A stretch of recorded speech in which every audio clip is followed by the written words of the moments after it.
तो ये सभी स्टॉक्स जिन पर आज नजरें रहेंगी, लेकिन इन पर आगे और डिटेल में बातचीत करेंगे। हालांकि ध्यान रखिएगा, आज पूरा एक क्रिसमस चीयर में आपको हमारी स्क्रीन दिखाई देगी।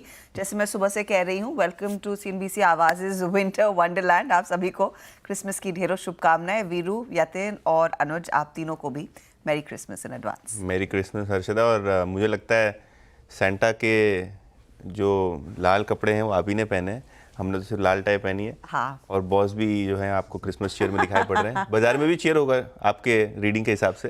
Yatin, merry Christmas. Merry Christmas Veeru, आपको भी सबको गुड मॉर्निंग। शुक्रिया, गुड मॉर्निंग, मैरी क्रिसमस। और बिल्कुल देखिए, एक चीज़ है वैसे, हमने टोपी क्यों नहीं पहनी सबने? सिर्फ कंचन ने पहनी थी, मैं देख रहा था। कंचन ने पहनी थी। मुझे सुबह मुझे लगा मैं बाल खराब हो सकते हैं, इसलिए मैंने नहीं पहनी। चलिए, पहन सकते हैं। हाँ, कोई नहीं। देखिए, एक चीज़ है, लेकिन यतिन, आपने बहुत अच्छा सवाल पूछा। कल फाइनली डेटा देखकर लगा कि एक मुसीबत टली, FIS छुट्टी पर गए। और ये मतलब जो हम एक्सपेक्ट कर रहे थे कि फाइनली वो हो, कल हुआ वो। और मैं नंबर के साथ आपको बता रहा हूँ, ऐसा नहीं है कि अपने मन से कह रहा हूँ। कल FIS के वॉल्यूम्स, और मैं कैश मार्केट की बात कर रहा हूँ, कल FIS के वॉल्यूम्स फ्राइडे के मुकाबले 75% कम थे। जी हाँ, ऑलमोस्ट 25% पर आगे थे। पहली प्लेट पे वापस आए। 75% कुल मिलाकर कल FIS के वॉल्यूम्स जो है वो कम रहे FIS के। और ग्रॉस वॉल्यूम जो होता है FIS का, मतलब बाय प्लस सेल, अगर उन दोनों को आप मिला दो तो कल FIS का ओवरऑल नंबर था 17,500 करोड़।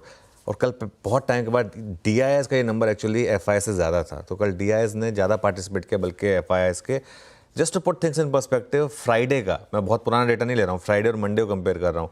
फ्राइडे का डेटा था 64,000 करोड़ FIS का। फ्राइडे को FIS के ग्रॉस वॉल्यूम थे 64,000 करोड़ के, कल FIS के ग्रॉस वॉल्यूम थे 17,000 करोड़ के। तो कुल मिलाकर सीधा सिर्फ 25% पर आ गए हम। और कल बाज़ार नहीं गिरा, शायद इसका यही कारण था कि कल वो बड़ा सेलर नहीं था। और कल आपको ख़ास तौर से बैंक निफ्टी का चार्ट देखिए। कल मैं और वीरू जब शो कर रहे थे, वो दिख रहा था स्क्रीन पर कि बैंक निफ्टी में कुछ स्ट्रेंथ है और वो सस्टेन कर रही थी। पूरे दिन बैंक निफ्टी की स्ट्रेंथ सस्टेन किया और टुवर्ड्स द एंड एक और जंप आया और ऑलमोस्ट हम बैंक निफ्टी पर तो डे हाई पर जाकर बंद हुए। और काफ़ी दिनों के बाद HDFC बैंक डे हाई पर बंद हुआ। इनफैक्ट कल HDFC बैंक सुबह से लग रहा था कि वो कुछ कंट्रीब्यूशन के मूड में है। और देखिए, ऑलमोस्ट डे हाई पर बंद हुआ। 1806 का हाई था, 1801 पर HDFC बैंक बंद हुआ। अब ऑब्वियसली अगर कल इतने लो वॉल्यूम थे, मुझे लग रहा है आज भी वॉल्यूम काफ़ी लो रहेंगे FIS के। आज तो हो सकता है कल से भी लो हों वॉल्यूम्स। कल क्रिसमस की छुट्टी है और थर्सडे को बॉक्सिंग डे है। तो काफ़ी FIS के लिए बॉक्सिंग डे भी छुट्टी होती है, काफ़ी ग्लोबल मार्केट के लिए बॉक्सिंग डे भी छुट्टी होती है। हमारा तो मूड माहौल वैसे ही ख़राब हो चुका है। इस बार 3 छुट्टियाँ मारी गई हैं। पहले तो 26 जनवरी की छुट्टी, बजट सैटरडे को है, उस दिन भी मार्केट खुला होगा, कल न्यूज़ आ गई।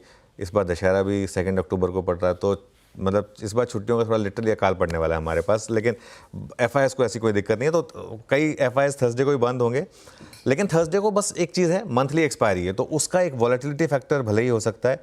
लेकिन मेरा ये मानना है कि यहाँ से लेके अब 3 जनवरी तक लोग छुट्टी पर रहेंगे और उसके बाद 4th और 5th को वीकेंड है। 6 से वापस मार्केट में वॉल्यूम्स पिकअप होंगे। तो यहाँ से लेके 6 तक जो भी हो, उसको कोई ट्रेंड ना समझें आप। ऑब्जर्व करें, ट्रेड करें, मौका मिले तो पार्टिसिपेट करें, सब कुछ करें, लेकिन इसको ट्रेंड ना समझें। मार्केट का असली ट्रेंड 6 जनवरी से मिलेगा हमें। तो असली ट्रेंड 6 जनवरी से, यानी कि अगले साल से ही उभर कर आता हुआ दिखाई देगा। लेकिन हाँ, एक बड़ी रिलीफ ऑफ कोर्स जो FIS की सेलिंग है उससे ज़रूर मिलती हुई दिखाई देगी। चलिए, इसी नोट पर